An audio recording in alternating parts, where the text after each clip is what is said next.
Hey guys, thank you for tuning in.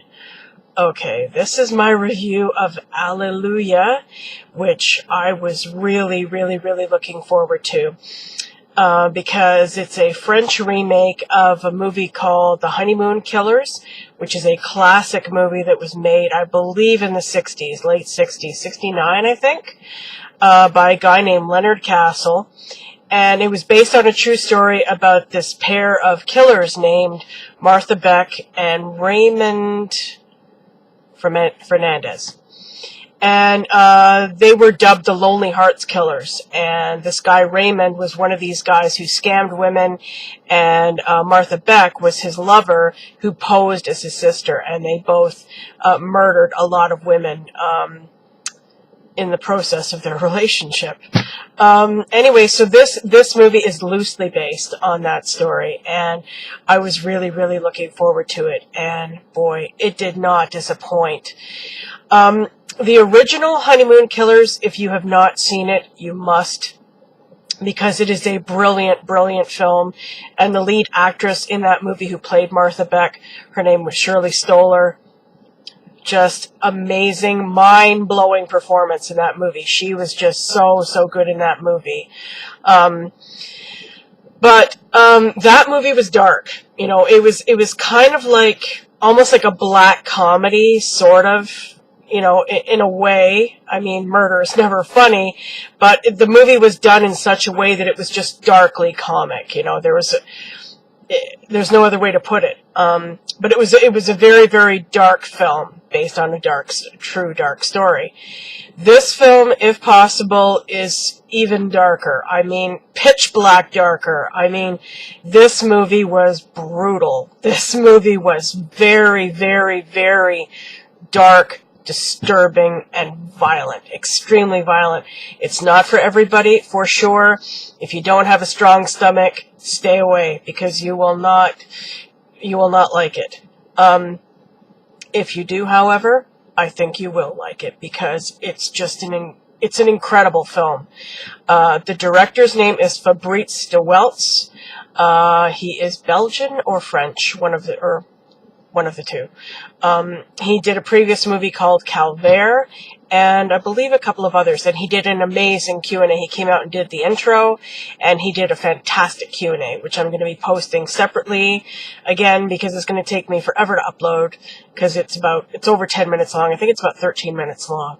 And he gave it just an incredible Q&A. But anyway, back to the movie. Okay, so I have to say, the original Honeymoon Killers, Shirley Stoller in that movie was just mind-blowing. The woman in this movie, her name is Lola Duenas, I believe. Duenas or Duenas. Oh my God. She completely dominated this film. Her energy. She played such an evil, sick, twisted, disturbed woman. She was dangerous. She was scary. Scary woman. And but she carried the whole film. You know, couldn't take your eyes off her. She was mesmerizing. She's a Spanish actress. And anyway, so her co-star is French actor Laurent Lucas, and he played a guy named, just a minute, what was his name in the film? Let's see here. Michelle. His name was Michelle in the film, and her name was Gloria in the film. And anyway, she meets him, they go on a date. She meets him online. One of her friends, as kind of a joke, you know, sets her up on this blind date with him. She goes out to lunch with him, and, you know, he's a real charmer. He's a scammer. Oh, and one really cool thing about this movie, and another really dark aspect to it that was different from the original Honeymoon Killers, was that we see a scene before they go out on the lunch date. We see a scene with him where he's actually doing witchcraft. Like he's got this candle, and he's got her photo rolled up, and he's like, I call upon the elementals to help me, you know, charm Gloria into trusting me and, you know, going along with me and stuff like that. So he actually is like either a Satanist or anyway, at the very least, he's performing witchcraft. He's performing a spell. And I thought that was a really, really interesting take. That was different. But anyway, so he's a con artist. He's a scammer. And so they meet on this lunch date, and he's, a smooth talker, and she's just instantly, just completely smitten with him. At first she's a little bit kind of skeptical and, a little bit, hesitant, but that goes by the wayside very quickly. She just falls under a spell. She takes him back to her place. They have passionate sex. And the way this movie is done, the look of it is very grainy. It's very vintage looking. It's very 70s looking. So it reminded me of the original film because of just the way it looked, right?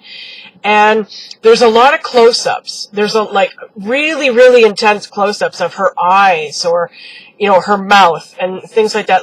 There's a real physicality about this movie. Like, it feels like you're right in her space. And and she becomes sexually obsessed with this guy, and she's insanely jealous of anybody who comes close to him.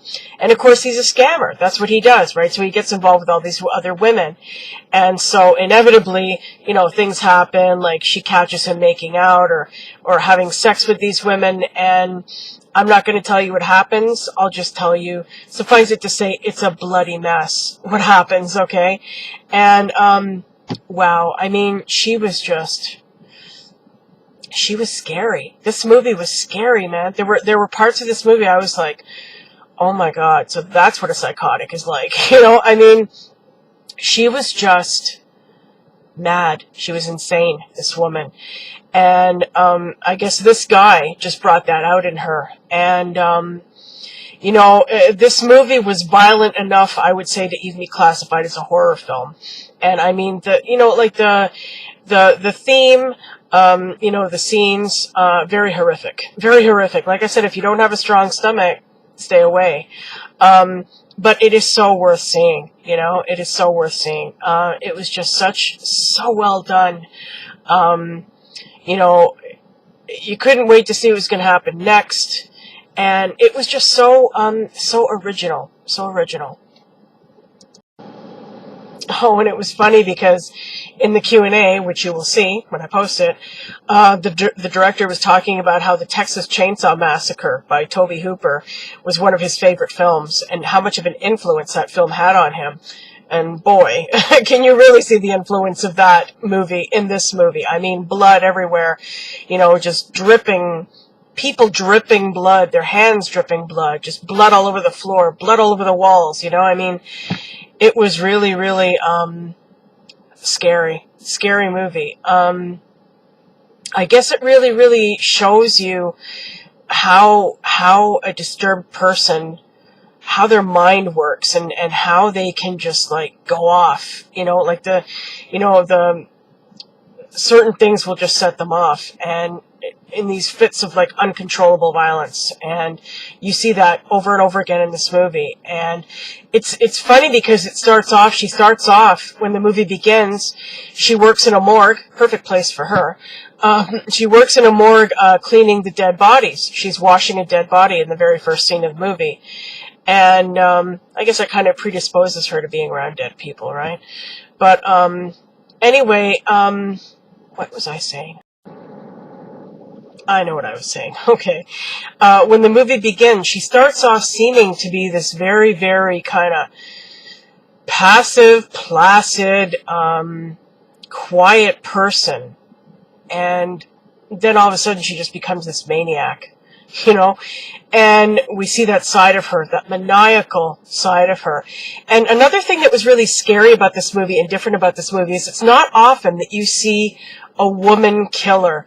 And she is the driving force behind the violence in this movie. She is the one performing the vast majority of the violence. And it's not often that you see a movie that shows a woman being a ruthless, cold-blooded, amoral, maniacal killer. And, just insane killer.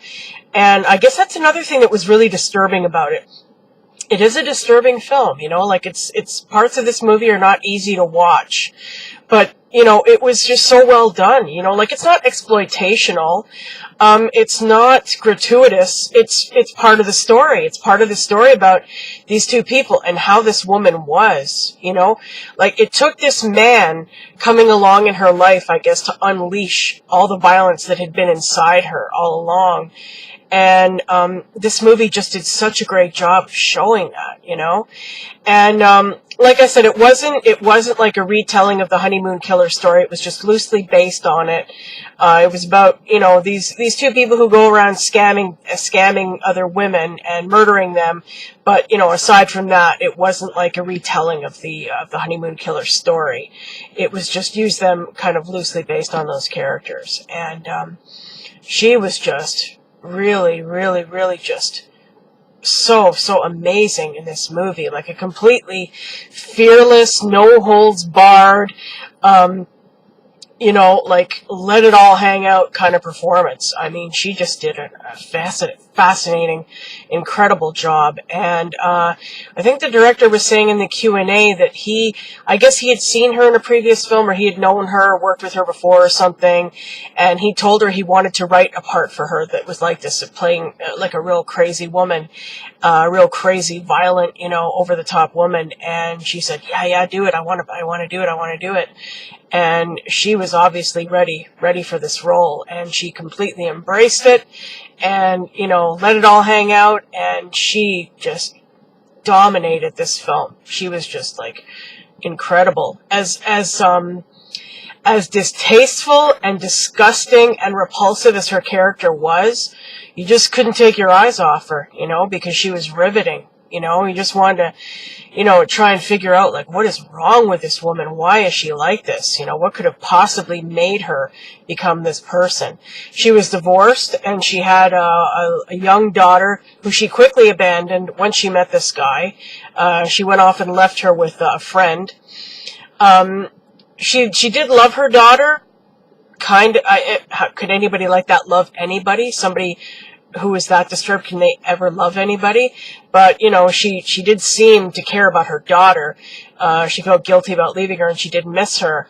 But that was like the only other really significant relationship in her life. And yeah, it was just, this film is so worth seeing. It's so worth seeing. I hope you're not scared off by my description and by, you know, by the violence. I mean, if you're not into violent movies, you know, if that really turns you off, you're going to be missing a great film. You're really going to be missing a great film, because this was really, really just insanely good. And pardon the pun there, but it was insanely good.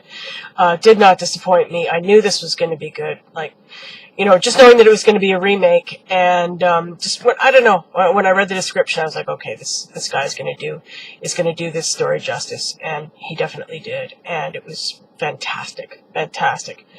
Great film. So I guess that's it. I was prepared to go on and on about this movie, but I guess I'm kind of at a loss for words at how good it was. All I can say is go see it. You know, I definitely recommend it. Okay, so I'm seeing 2 more movies tomorrow. I'm seeing Escobar in the morning, a movie about Pablo Escobar starring Benicio del Toro. And Goodnight Mommy in the afternoon, which is another Vanguard. So that should be that, and that's supposed to be extremely weird and twisted as well. So I'm looking forward to that. So as you know, I will be back with my reviews, and I hope you guys tune in. Thank you very much for watching, and I will see you soon. Bye for now.